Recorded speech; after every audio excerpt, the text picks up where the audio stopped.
Sound of a dramatic, almost jarring, synth chord. Okay, picture this.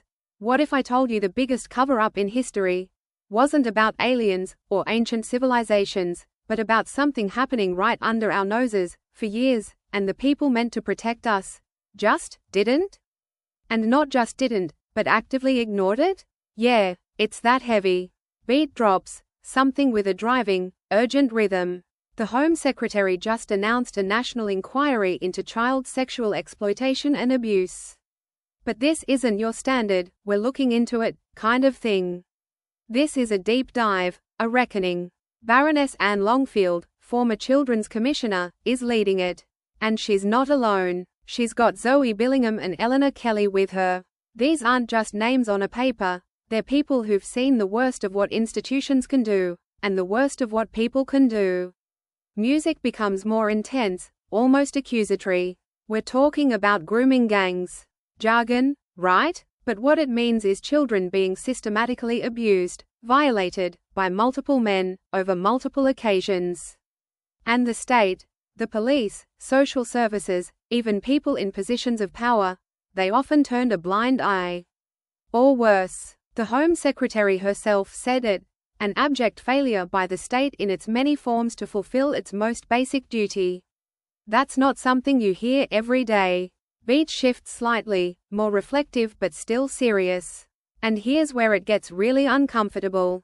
Baroness Casey's audit, which kicked this whole thing off, found disproportionate numbers of men from Asian ethnic backgrounds among the suspects in some areas. This isn't about pointing fingers at entire communities, okay? It's about understanding why this happened. Did authorities fail to act because they were scared of being called racist? Did they prioritize community cohesion over the safety of children? That's what this inquiry is going to rip open. Music builds again, with a sense of resolve. This isn't just about the past, either. They're looking at everything. New research into perpetrators, forcing police to collect ethnicity data properly, a legal duty for information sharing, closing loopholes in taxi licensing. They're even changing the law so kids can't consent to sex with an adult. And get this, Operation Beaconport has already flagged over 1,200 child sexual exploitation cases for reinvestigation. That's over 1,200 potential new chances for justice. Beat slows, becomes more somber, almost haunting. And then there's this other thing that's been bubbling. Caroline Poynton, her story, kids removed by social services. Allegations flying. She's talking about her daughter being wrongly adopted, and she's making some pretty wild demands.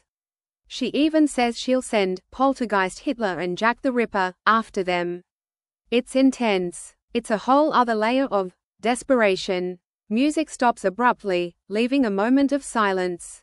So, we have this massive inquiry into state failure and horrific abuse.